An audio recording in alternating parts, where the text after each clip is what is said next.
और फिर से आप सबका स्वागत है जीके विथ निशि सिंह में। तो आज के इस सेशन में हम करेंगे बीएड के लिए हिंदी का मॉडल पेपर सॉल्व। तो ये 2014 का मॉडल पेपर है। डिक्टो इसी तरीके का क्वेश्चन पेपर हर बार आता है, तो इस बार भी ऐसा ही पेपर आएगा। तो चलिए इसी के साथ एक एक करके सारे क्वेश्चन सॉल्व करते हैं। तो इससे पहले मैं आपको बता दूं कि बीएड में जो हिंदी का पेपर होता है, या अगर आपने हिंदी लिया है तो हिंदी के 50 क्वेश्चन आएंगे, अगर आपने इंग्लिश लिया है तो इंग्लिश के 50 क्वेश्चन आपको मिलेंगे एग्ज़ाम में। तो यहाँ मैं हिंदी वालों के लिए बात कर रही हूँ, तो इसके लिए आज मैंने 2014 का जो मॉडल पेपर है वो लिया है। तो चलिए इसको सॉल्व करते हैं। तो इसी के साथ हमारा पहला क्वेश्चन दिया गया है, 51 नंबर का क्वेश्चन है कि निम्नलिखित में से गुणवाचक विशेषण नहीं है। विशेषण की बात हो तो सबसे पहले आपको बता दूं कि विशेषण हमारे कितने प्रकार के होते हैं, 4 प्रकार के। हमेशा याद रखिएगा कितने प्रकार के होते हैं, 4 प्रकार के। तो नाम से ही पता चल रहा है गुणवाचक, यानी जो गुणों का बोध कराए। ऑप्शन नंबर ए सुनहरा, बी गीला, सी गरीब, या फिर डी चौगुना। तो यहाँ पे हमारा ऑप्शन नंबर डी सही हो जाएगा, चौगुना, क्योंकि ये एक संख्यावाचक शब्द दिख रहा है और बाकी सुनहरा, गीला, गरीब ये सब हमारा क्या दिख रहा है, गुणवाचक विशेषण दिख रहा है, यानी कि गुणों की व्याख्या कर रहा है। अब अगले क्वेश्चन पे चलते हैं। अगला क्वेश्चन दिया गया है, व्युत्पत्ति अथवा शब्द निर्माण की दृष्टि से धातु कितने होते हैं, या फिर धातुओं की संख्या कितनी है। तो व्युत्पत्ति अथवा शब्द निर्माण की बात करें तो धातु भागों में बांटा गया है, 2 भागों में। तो ऑप्शन नंबर ए क्या हो जाएगा, करेक्ट हो जाएगा, 2 प्रकार की। अगला क्वेश्चन दिया गया है, संयुक्त क्रिया के भेद होते हैं। तो संयुक्त क्रिया के कितने भेद होते हैं, संयुक्त क्रिया के 11 भेद होते हैं, हमेशा याद रखिएगा। ऑप्शन नंबर डी क्या हो जाएगा, करेक्ट हो जाएगा। संयुक्त क्रिया के कितने भेद होते हैं, 11। अगला नंबर का क्वेश्चन दिया गया है, निम्न में से कौन सा अकर्मक क्रिया है। क्रियाएं अकर्मक और सकर्मक दोनों होती हैं। अकर्मक में जो क्रिया हो वो कर्म पे डिपेंड ना करे। सकर्मक में क्या होता है कि जो क्रिया हो वो कर्म पे डिपेंड करे या फिर कर्म पे आधारित हो। तो इसमें हमारा ऑप्शन नंबर बी क्या हो जाएगा, करेक्ट हो जाएगा। बूंद बूंद से घड़ा भरता, ये अकर्मक क्रिया है।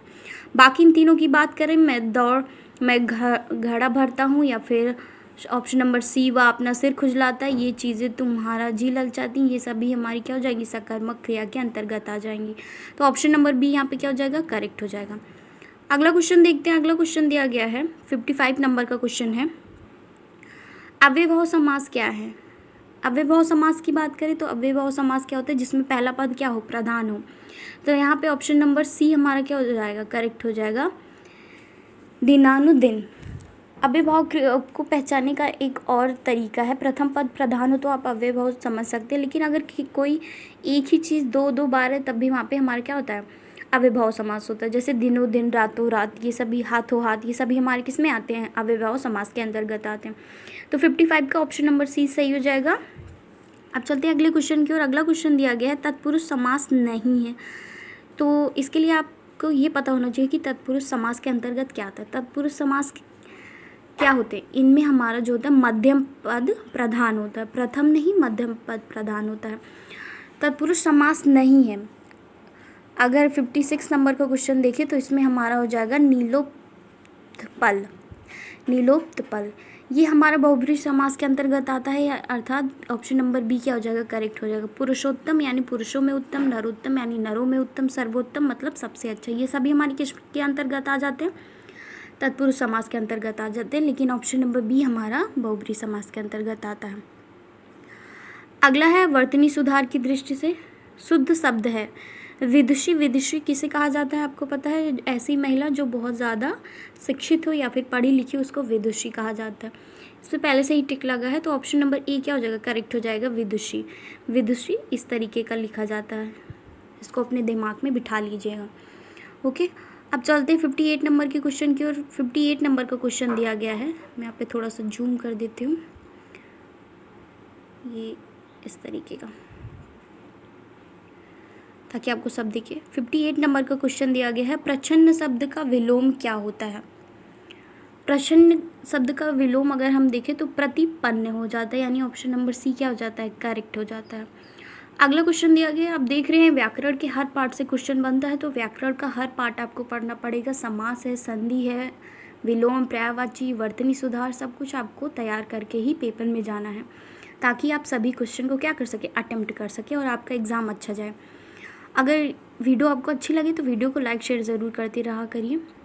अगला क्वेश्चन दिया गया है 59 नंबर का क्वेश्चन दिया गया है, इति धन आदि बराबर इत्यादि में कौन सा समास है।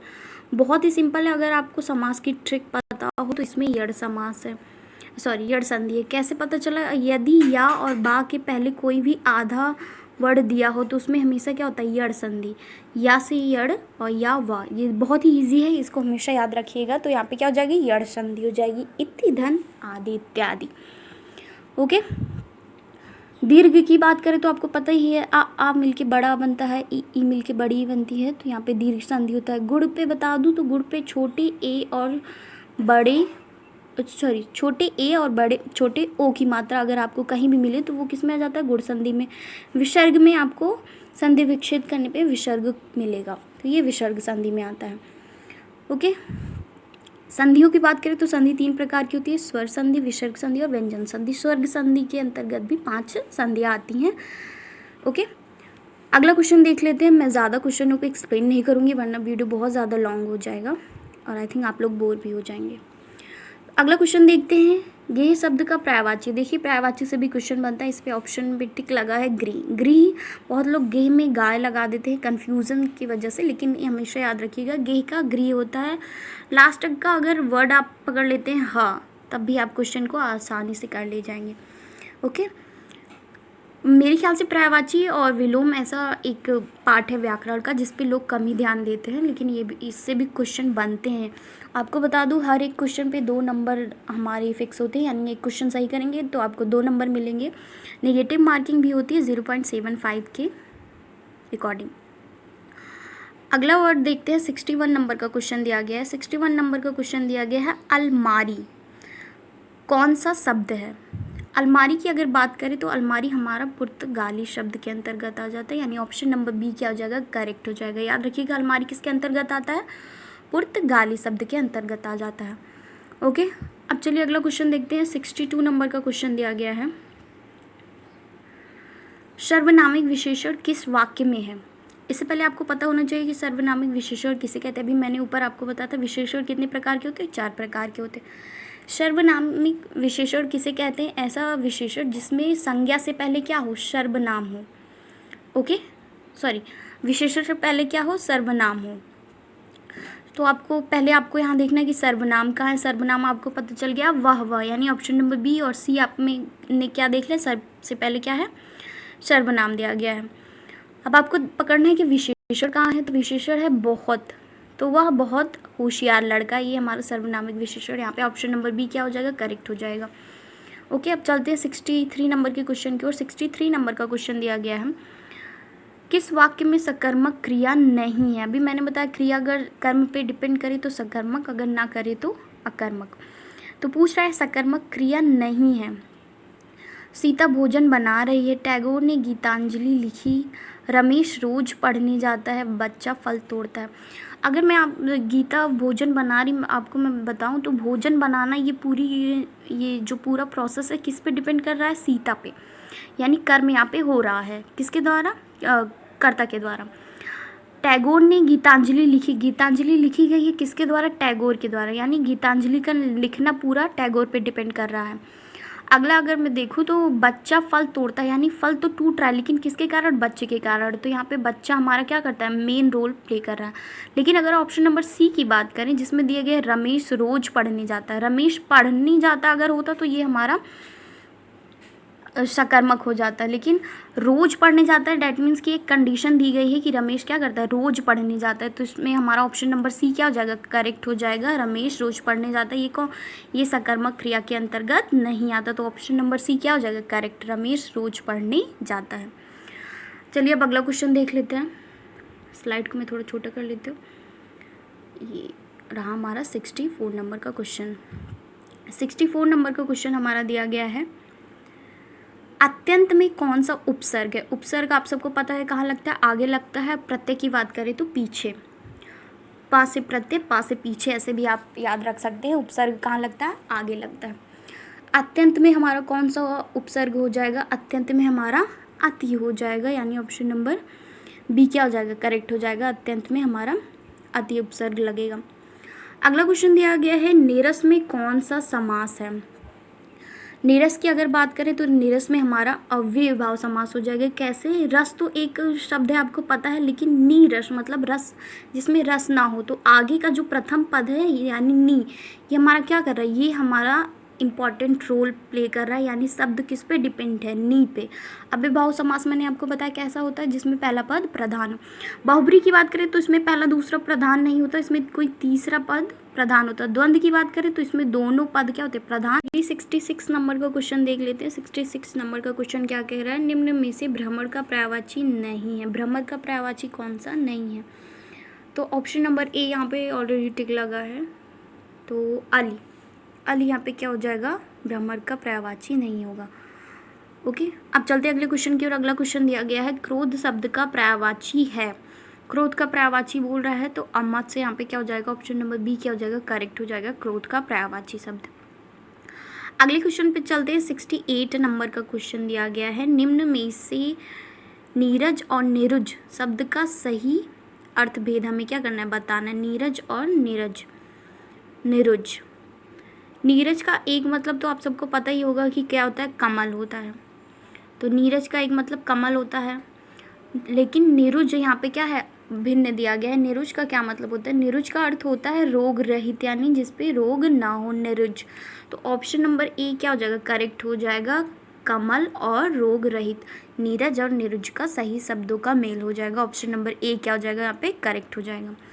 ओके, फिर से यहाँ पे समास से क्वेश्चन आया है, देख लेते हैं। 69 नंबर का क्वेश्चन दिया गया है, उन्नत वानंत में कौन सा समास है। उन्नत वनंत में कौन सा समास है, 69 नंबर का क्वेश्चन दिया गया है।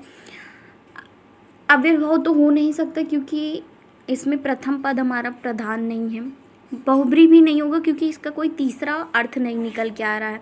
लेकिन द्वंद्व समास हो सकता है हमारा, क्योंकि अगर इसका संधि विकसित करेंगे तो हमारे जो दोनों शब्द होंगे वो दोनों क्या करेंगे, अपनी एक विस्तार रखेंगे, अपना अलग अलग स्थान रखेंगे, तो द्वंद्व समास क्या हो जाएगा, करेक्ट हो जाएगा, ऑप्शन नंबर बी। तत्पुरुष में मैंने आपको बताया कि दूसरा पद प्रधान होता है, यानी उत्तम पद भी, दूसरे पद को उत्तम पद भी कहा जाता है। अब यहाँ पे कुछ निर्देश दिए गए हैं, वो पढ़ लेते हैं। पहले तो दिया गया है, नीचे दिए गए वाक्यों में 70 से यानी 70 से लेकर 72 तक के क्वेश्चन पे हमें ये अप्लाई करना है। क्या करना है, शुद्ध वाक्यों को हमें यहाँ पे क्या करना है, चुनना है। यहाँ पे मतलब हमें 4 ऑप्शन दिए रहेंगे, उसमें से कौन सा एक सही है वो हमें चुनना है। तो यहाँ पे मैं पढ़ूंगी नहीं, वरना बहुत ज़्यादा वीडियो लॉन्ग चला जाएगा। तो यहाँ पे 70 नंबर का क्वेश्चन दिया गया है, इस पर हमारा कौन सा ऑप्शन सही होगा। इस पर हमारा, अगर आप चाहें तो वीडियो को रोक के आप पढ़ सकते हैं ऑप्शन, और उसके बाद आप अपना आंसर दे सकते हैं। बहुत ही इजी होता है, आपको यहाँ पे सेंटेंस यानी वाक्यों को पढ़ना और फिर आपको इसका आंसर देना कि कौन सा वाक्य इसमें से सही है। तो ऑप्शन नंबर सी फिलहाल यहाँ पे सही हो जाएगा 17 नंबर में, ऑप्शन नंबर सी, यानी शरद काल में चंद्रमा की शोभा देखने योग्य होती है। ऑप्शन नंबर सी यहाँ पे क्या हो जाएगा, करेक्ट हो जाएगा। चलते हैं अगले क्वेश्चन की ओर। अगले क्वेश्चन में भी यही करना है, 4 यहाँ पे वाक्य दिए गए हैं, चारों में हमें बताना है कि कौन सा सही है।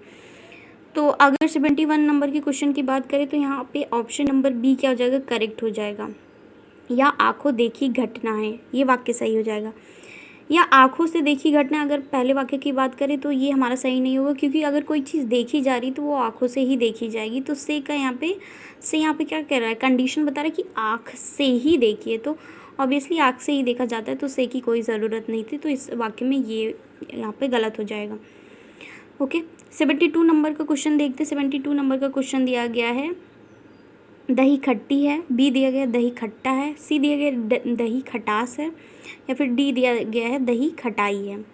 तो सी और डी तो एकदम ही गलत है, पढ़ के ही आपको पता चल जाएगा। दही खट्टी है या फिर दही खट्टा है, इसमें से आपको बताना है। तो अगर दही खट्टा यानी द्रव्य यानी पुरुषवाचक आता है, तो यानी इसमें हमारा ऑप्शन नंबर क्या हो जाएगा, बी क्या हो जाएगा, करेक्ट हो जाएगा, दही खट्टा है। बहुत लोग सोच रहे होंगे कि दही खट्टी है, लेकिन ये करेक्ट नहीं है, दही खट्टा है, ये वाक्य हमारा क्या हो जाएगा, करेक्ट हो जाएगा। अगला दिया गया है, अब हमें यहाँ पे क्या बताना है, विलोम बताना है, यानी अपोजिट बताना है। तो 73 नंबर में दिया गया अमर। अमर का मतलब क्या होता है, जो कभी मरे ना, ठीक है, या फिर मरते। चारों ऑप्शन जो हमारे दिए गए हैं, चारों क्या कर रहे हैं, एक ही अर्थ तो एक ही निकल के आ रहा है, लेकिन हमें अमर के लिए बताना है, पर्टिकुलर अमर के लिए इसमें से कौन सा सही होगा। तो अमर मरण, ऑप्शन नंबर सी क्या हो जाएगा, इसमें करेक्ट हो जाएगा, माफ़ कीजिएगा, ऑप्शन नंबर डी इसमें करेक्ट हो जाएगा, मृत्य, ये क्या हो जाएगा, इसमें करेक्ट हो जाएगा ऑप्शन नंबर डी। अमर का क्या हो जाएगा, मृत्य, ऑप्शन नंबर डी क्या हो जाएगा, करेक्ट हो जाएगा। मरण क्यों नहीं होगा, क्योंकि अगर जीवन दिया हुआ होता तो वहाँ पे मरण हमारा होता, जीवन मरण का चक्र आपने सुना होगा, ठीक है। जीवित का क्या हो जाता, मृत्यु, सॉरी जीवन का क्या हो जाता, मृत्यु हो जाता, ठीक है। अगला दिया गया है प्रत्यक्ष का। प्रत्यक्ष का अगर विलोम देखें तो प्रत्यक्ष का मतलब क्या होता है, जो सामने हो। प्रत्यक्ष का अगर विलोम देखेंगे तो परोक्ष हो जाएगा, यानी जो हमारे सामने ना हो, परोक्ष रूप से यानी पीछे से, या फिर जो हमें ना दिखे। प्रत्यक्ष का मतलब क्या होता है, हमारे सामने यानी डायरेक्ट। परोक्ष कह सकते हैं, इनडायरेक्ट भी इसको हम कह सकते हैं। ओके, 75 नंबर का क्वेश्चन दिया गया है अपकार। अपकार का विलोम क्या हो, सॉरी उपकार दिया गया है, विलोम मैंने पहले ही बता दिया, इसका क्या होगा, अपकार होगा। कुछ कुछ वर्ड ऐसे होते हैं जिनको पढ़ के आपको पता चल जाता है कि इनका विलोम क्या हो सकता है। तो उपकार का क्या हो जाएगा, अपकार, ऑप्शन नंबर सी आप में क्या हो जाएगा, करेक्ट हो जाएगा। ओके, अब चलते हैं अगली स्लाइड पे, अगला क्वेश्चन देखते हैं।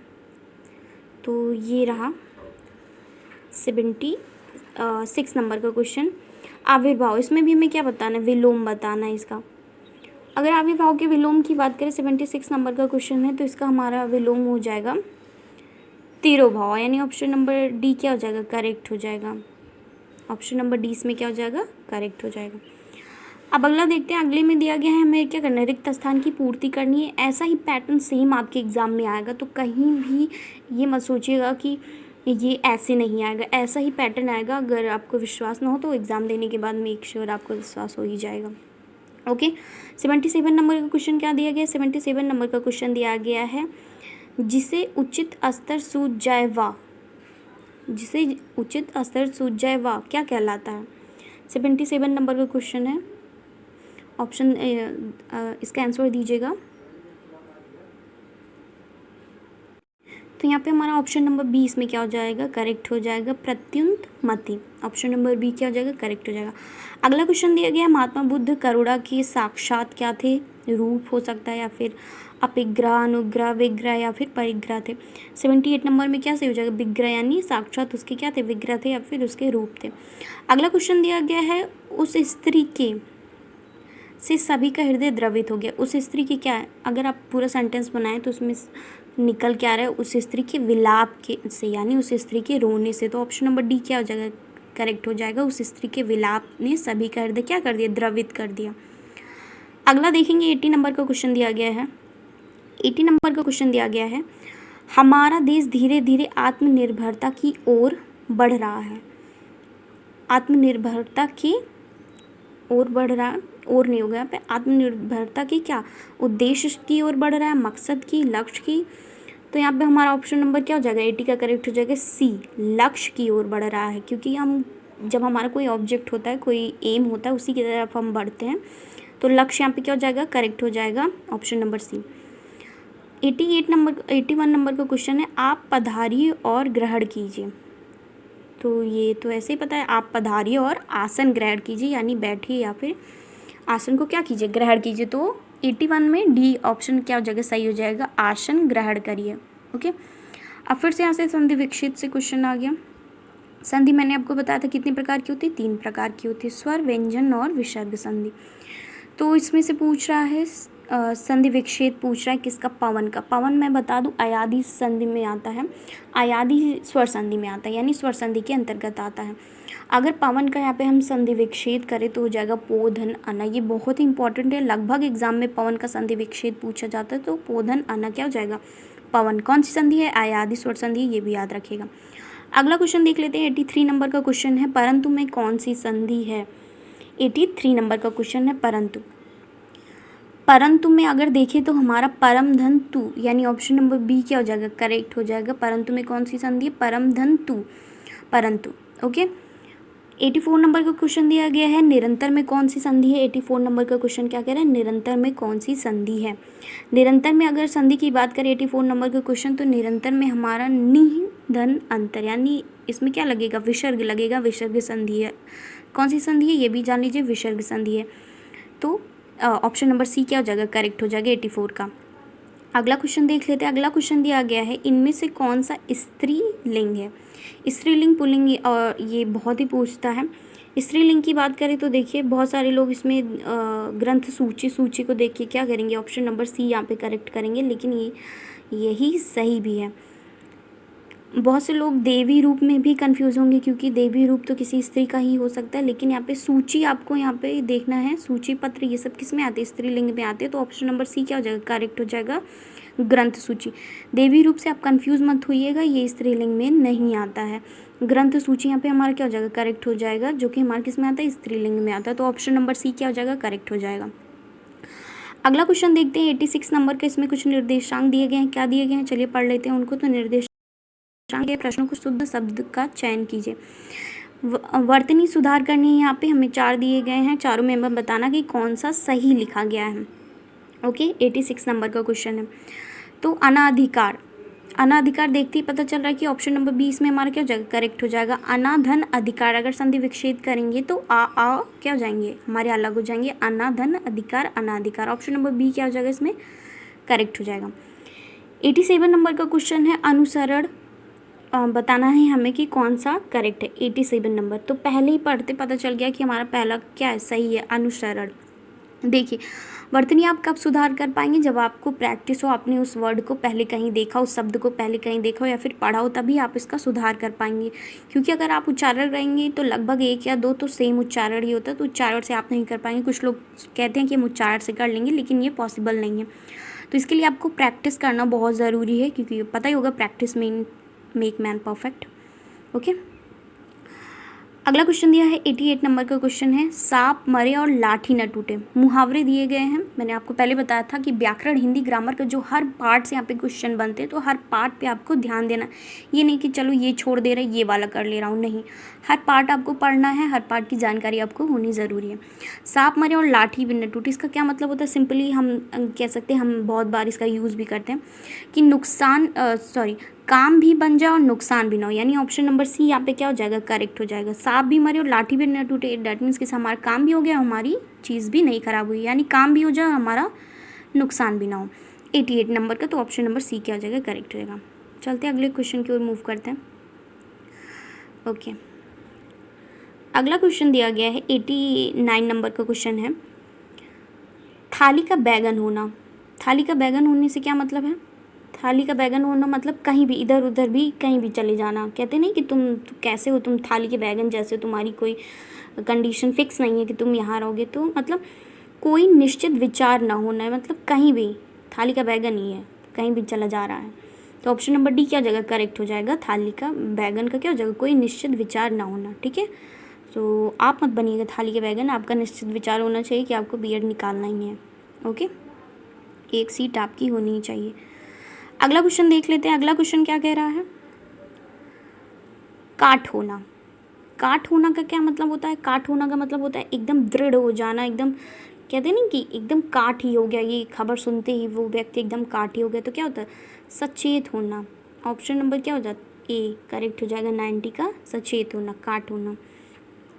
अगला दिया है 91 नंबर का क्वेश्चन दिया है, पत्थर की लकीर।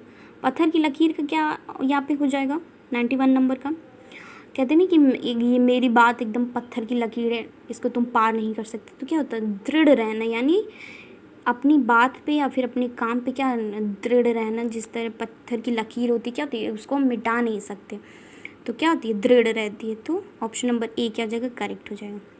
92 नंबर का क्वेश्चन दिया गया है, ये भी मुहावरा ही है, अंगारे उगलना।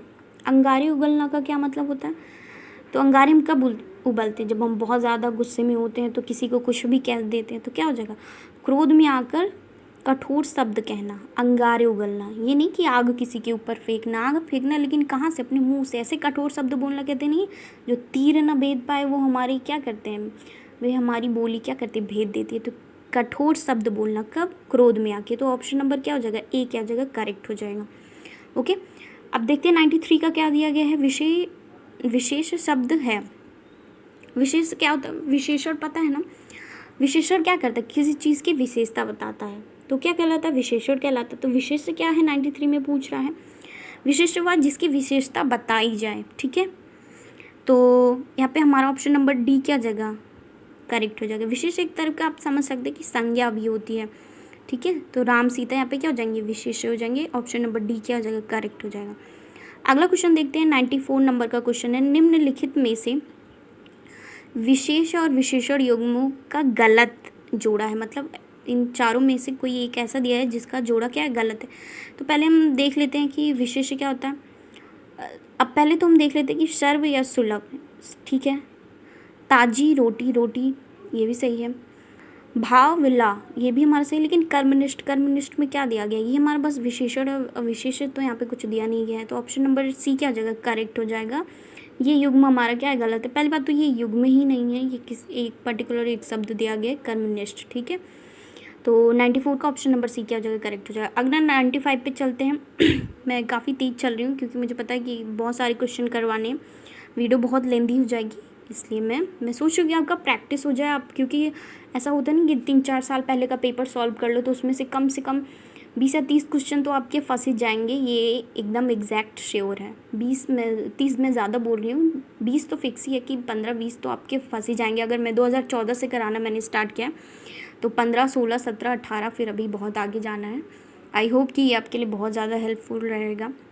95 नंबर का क्वेश्चन क्या कह रहा है, परिणामवाचक क्रिया विशेषण का वाक्य होगा। तो परिणामवाचक विशेषण का क्या, क्रिया विशेषण का क्या मतलब होता है, जो लास्ट में क्या करे, कोई परिणाम बताए। जैसे कि इसमें हमारा जैसे वह बहुत थक चुका है, बी दिया गया वह अभी अभी गया, सी दिया गया वह अंदर बैठा है, या फिर डी दिया गया वह अब भली भांति नाच लेता है। इसका मतलब क्या, परिणाम इसमें एक क्रिया का निकल के आ रहा है कि वह भली भांति नाच लेता है, यानी ऑप्शन नंबर डी इसमें क्या हो जाएगा, करेक्ट हो जाएगा। सॉरी माफ़ कीजिएगा, यहाँ पे कुछ गलती हो गई मुझसे। यहाँ पे ऑप्शन नंबर ए क्या हो जाएगा, करेक्ट हो जाएगा। वह बहुत थक चुका है, क्या वो परिणाम उसका निकल चुका है कि वह अभी अभी गया है, तो इसमें तो कोई बात नहीं है।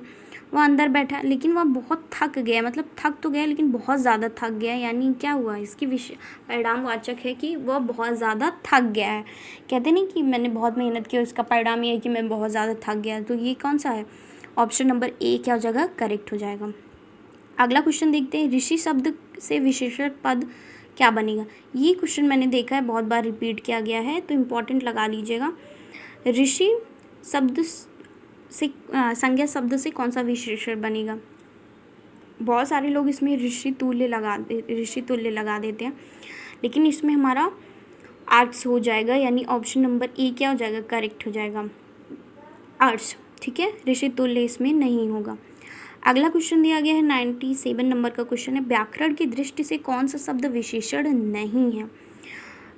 विशेषण क्या होता है, जो संज्ञा सर्वनाम की क्या करे, विशेषता बताए। भयभीत, निर्भीक, भीगु या फिर भय। तो यहाँ पे करेक्ट पता चला, ऑप्शन नंबर डी क्या जाएगा हमारा, करेक्ट हो जाएगा। भय, भय विशेषण नहीं है, एक कह सकते हैं ये एक प्रकार की संज्ञा या फिर भाववाचक संज्ञा के अंतर्गत आ जाएगी। ओके, अगला क्वेश्चन दिया गया है 98 नंबर का क्वेश्चन दिया गया है। यहाँ पे ये मैं यहाँ कर देती हूँ। जिस शब्द में एक उद्देश्य और एक विधेय होता है, कौन सा वाक्य कहलाता है, ठीक है। तो जिस शब्द में क्या हो, एक ही उद्देश्य हो और एक ही विधेय हो, तो डेफिनेटली वो क्या कहलाएगा, सरल वाक्य कहलाएगा। सरल वाक्य में क्या होता है, एक ही विधेय होता है, एक ही वाक्य होता है, तो सरल वाक्य हो जाएगा। मिश्रित में आपको पता है 2 होते हैं, संयुक्त में मतलब 2 वाक्य क्या होते हैं, आपस में जुड़े होते हैं, वो क्या कहलाते हैं, संयुक्त वाक्य कहलाते हैं। तो यहाँ पे हमारा सरल वाक्य हो जाएगा, ऑप्शन नंबर डी क्या जगह करेक्ट हो जाएगा। अगला 99 नंबर का क्वेश्चन देखते हैं, निम्नलिखित में से मिश्र वाक्य। अभी मैंने बताया मिश्र वाक्य क्या होता है, जो 2 या 2 से अधिक चीज़ों से मिलके बनाओ। तो ऑप्शन नंबर ए दिया गया है, तुम यहाँ से चले जाओ। बी दिया गया है, तुम यहाँ से चले जाओ और पढ़ो। सी दिया गया है, तुम यहाँ से तब जाओ जब पढ़ने की इच्छा हो। डी दिया गया है, तुम यहाँ से जाकर पढ़ो। ये तो इनकरेक्ट है, ऐसे ही पता चला। मिश्रित वाक्य की बात करें तो ऑप्शन नंबर सी इसमें क्या हो जाएगा, करेक्ट हो जाएगा। 2 वाक्य मिश्रित वाक्य दिए गए हैं इसमें, तुम यहाँ से तब जाओ जब तुम्हारा पढ़ने की तुम्हारी क्या हो, इच्छा हो। तो ऑप्शन नंबर सी क्या हो जाएगा, करेक्ट हो जाएगा। 100वां और आखिरी नंबर का क्वेश्चन अब हम यहाँ पे सॉल्व करते हैं। ओके, तो हमारा 100वां क्वेश्चन दिया गया है, निम्नलिखित में से किस वाक्य में विषम चिन्हों का उचित प्रयोग हुआ है। तो विषम चिन्हों की बात करें तो किसका किसका उचित प्रयोग हुआ, मतलब किसका प्रयोग क्या हुआ, सही हुआ है। तो यहाँ पे हमारा ऑप्शन नंबर बी क्या हो जाएगा, करेक्ट हो जाएगा। रमेश तुम्हारे पिता का क्या नाम है, क्वेश्चन मार्क यहाँ पे दिया गया है ना, और बीच में क्या है, पूछ रहा है कि क्या नाम है, तुम्हारे पिता का क्या नाम है। तो यहाँ पे हमारा क्या हो जाएगा, बी करेक्ट हो जाएगा। सी अगर डी अगर देखें, या गलत काम तुमसे नहीं होगा। ऑप्शन यहाँ पे ऑप्शन वो दिया गया है, क्वेश्चन मार्क दिया, तो ये डेफिनेटली गलत है। तो यहाँ पे बी हमारा क्या हो जाएगा, करेक्ट हो जाएगा। रमेश तुम्हारे पिता का क्या नाम है, क्वेश्चन पूछ रहा है और क्वेश्चन मार्क भी लगा, यानी प्रश्न चिन्ह भी लगा। तो ये यहाँ पे मैंने 2014 के बीएड के कुछ क्वेश्चन आंसर सॉल्व करवाए। अगर वीडियो आपको अच्छी लगी और ऐसी वीडियो आपको चाहिए तो वीडियो को लाइक शेयर सब्सक्राइब ज़रूर कीजिएगा। थैंक यू सो मच मेरे साथ बने रहने के लिए।